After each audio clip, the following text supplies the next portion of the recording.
മുംബൈ ദർപ്പൺ ചാനലിലേക്ക് എല്ലാവരെയും ഒരിക്കൽ കൂടി സ്വാഗതം ചെയ്യുന്നു. ഈ ചാനൽ നിങ്ങളിതുവരെ സബ്സ്ക്രൈബ് ചെയ്തിട്ടില്ലെങ്കിൽ സബ്സ്ക്രൈബ് ചെയ്യുവാൻ അഭ്യർത്ഥിക്കുന്നു. അപ്പോൾ അടുത്തുള്ള ബെല്ലൈക്കണും ക്ലിക്ക് ചെയ്യുക.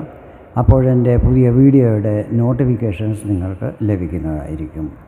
ഇന്നത്തെ എൻ്റെ ഈ വീഡിയോ കുംഭം രാശിക്കാരെ സംബന്ധിച്ചിടത്തോളം വളരെ പ്രധാനപ്പെട്ട ഒന്നാണ്. നവഗ്രഹങ്ങളിൽ പ്രധാനപ്പെട്ട ഒരു ഗ്രഹമായ ചൊവ്വ വർഷം 2024 ഒക്ടോബർ 20 തൻ്റെ ശത്രുരാശിയായ മിഥുനത്തിൽ നിന്നും നീചസ്ഥാനമായ കർക്കടകത്തിലേക്ക് രാശി മാറിയിരിക്കുകയാണ്. ഇവിടെ ചൊവ്വ സാധാരണയായാലും അധികം സമയം നിൽക്കുന്നതായിരിക്കും.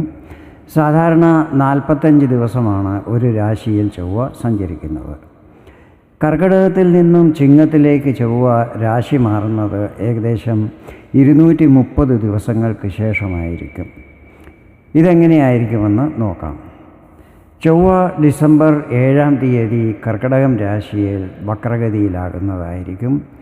അങ്ങനെ കർക്കടകത്തിൽ തന്നെ വക്രഗതിയിൽ സഞ്ചരിച്ച് 2025 ജനുവരി 21 മിഥുനത്തിൽ തിരിച്ചു പ്രവേശിക്കുന്നതായിരിക്കും. 2025 ഫെബ്രുവരി 24 വരെ ചൊവ്വ വക്രഗതിയിലായിരിക്കും സഞ്ചരിക്കുന്നത്. അതായത് ഏകദേശം 80 ദിവസം.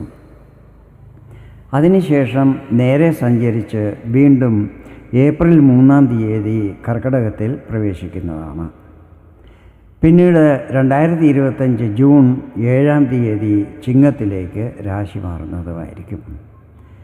ചൊവ്വയുടെ ഈ സഞ്ചാരമാറ്റം നിങ്ങൾക്ക് എന്തെല്ലാം ഫലങ്ങൾ നൽകും എന്നതിനെക്കുറിച്ചാണ് ഈ വീഡിയോയിൽ ഞാൻ വിവരിക്കുന്നത്. ഞാനിവിടെ പറയുന്നത് ചന്ദ്രഗണനയെ അടിസ്ഥാനമാക്കിയുള്ള പൊതുഫലങ്ങളാണ്.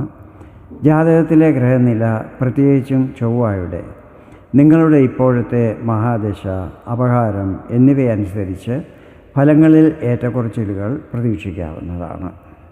ചൊവ്വ നിങ്ങളുടെ 3ഉം 10ഉം ഭാവങ്ങളുടെ അധിപനാണ്. നിൽക്കുന്നത് 6ാം ഭാവത്തിലാണ്. ഇത് ചൊവ്വയുടെ നീചസ്ഥാനമായ കർക്കടകം രാശിയാണ്. കരിയറിൽ നല്ല പുരോഗതി പ്രതീക്ഷിക്കാവുന്നതാണ്. ട്രാൻസ്ഫറും മറ്റും ലഭിക്കുവാൻ സാധ്യതകളുണ്ട്. ഓഫീസിലും മറ്റും അസൂയയുള്ളവരും വിരോധികളും മറ്റും നിങ്ങൾക്ക് പ്രതികൂലമായി പ്രവർത്തിക്കുന്നതായിരിക്കും. ട്രാൻസ്ഫർ ഇതിനൊരു പരിഹാരമാകുന്നതുമായിരിക്കും.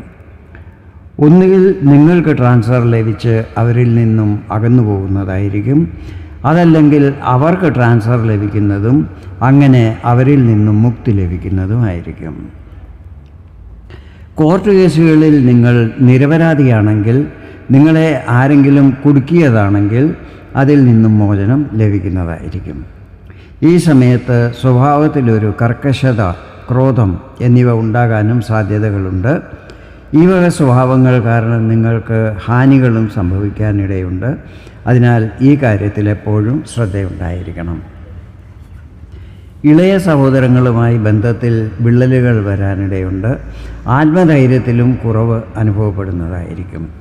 ഈ സമയത്ത് ആരോഗ്യത്തിൽ പ്രശ്നങ്ങൾ വരാൻ സാധ്യതയുണ്ട്. അതുപോലെ വാഹനം, മൃഗങ്ങൾ എന്നിവ കാരണം പരിക്കുകൾ പറ്റാതിരിക്കുവാനും ശ്രദ്ധിക്കണം. ബിസിനസ് ആരംഭിക്കാൻ ശ്രമിക്കുന്നുണ്ടെങ്കിൽ അത് തുടങ്ങാവുന്നതാണ്. പക്ഷേ അത് പാർട്ട്ണർഷിപ്പിലാണെങ്കിൽ നന്നായി ആലോചിച്ചിട്ട് വേണം ചെയ്യുവാൻ. ഇല്ലീഗൽ കാര്യങ്ങൾ ചെയ്യുന്നവർക്ക് കോർട്ട് കേസുകളും ജയിൽ യാത്രകളും മറ്റും ഉണ്ടാകാൻ സാധ്യതകളുണ്ട്. ലോണിനും മറ്റും അപ്ലൈ ചെയ്തിട്ടുള്ളവർക്ക് അതിൽ അനുകൂല പരിസ്ഥിതികൾ ഉണ്ടാകുന്നതായിരിക്കും. ഈ സമയത്ത് നിങ്ങൾക്ക് കടമെടുക്കാം. പക്ഷേ യാതൊരു കാരണവശാലും ആർക്കും കടം കൊടുക്കുവാൻ പാടില്ല. കൊടുത്താൽ തിരിച്ചു കിട്ടാൻ പ്രശ്നമായിരിക്കും. കോമ്പറ്റേറ്റീവ് പരീക്ഷകൾക്ക് തയ്യാറെടുക്കുന്നവർക്ക് സമയം അനുകൂലമായിരിക്കും. നന്നായി പരിശ്രമിച്ചാൽ വിജയം തീർച്ചയായും ലഭിക്കുന്നതായിരിക്കും. ഇനി ചൊവ്വയുടെ ദൃഷ്ടിഫലത്തെക്കുറിച്ചാണ് പറയുന്നത്. ചൊവ്വയുടെ 4ാം ദൃഷ്ടി നിങ്ങളുടെ 9ാം ഭാവത്തിലാണ് പതിക്കുന്നത്. ഇത് ഭാഗ്യസ്ഥിതികളിൽ ഇടയ്ക്കിടയ്ക്ക് ഫ്ലക്ച്വേഷൻസ് വരാൻ ഇടയാക്കുന്നതായിരിക്കും. യാത്രകളും മറ്റും ചെയ്യുമ്പോൾ നല്ല ജാഗ്രത പുലർത്തണം. വിദേശത്ത് പോകാൻ ആഗ്രഹിക്കുന്നവർക്ക് അനുകൂല പരിസ്ഥിതികൾ നിർമ്മിതമാകുന്നതായിരിക്കും. ഈ സമയത്ത് ധാർമ്മിക കാര്യങ്ങളിൽ പങ്കെടുക്കുന്നത് ശുഭകരമായിരിക്കും. ചൊവ്വയുടെ 7ാം ദൃഷ്ടി പതിക്കുന്നത് 12ാം ഭാവത്തിലാണ്. ഈ സമയത്ത് ചിലവുകളിൽ വർധനവുണ്ടാകുന്നതാണ്. അതിനാൽ അനാവശ്യ ചിലവുകൾ ഒഴിവാക്കുവാൻ ശ്രമിക്കണം. വിദേശ സംബന്ധമായ കാര്യങ്ങളിൽ വന്നിരുന്ന തടസ്സങ്ങൾ മാറിക്കിട്ടുന്നതായിരിക്കും. ആരോഗ്യത്തിൽ നല്ല ശ്രദ്ധയുണ്ടായിരിക്കണം. ചൊവ്വയുടെ 8ാം ദൃഷ്ടി പതിക്കുന്നത് നിങ്ങളുടെ രാശിയിലാണ്. ഇവിടെ ശനിയും നിൽക്കുന്നുണ്ട്.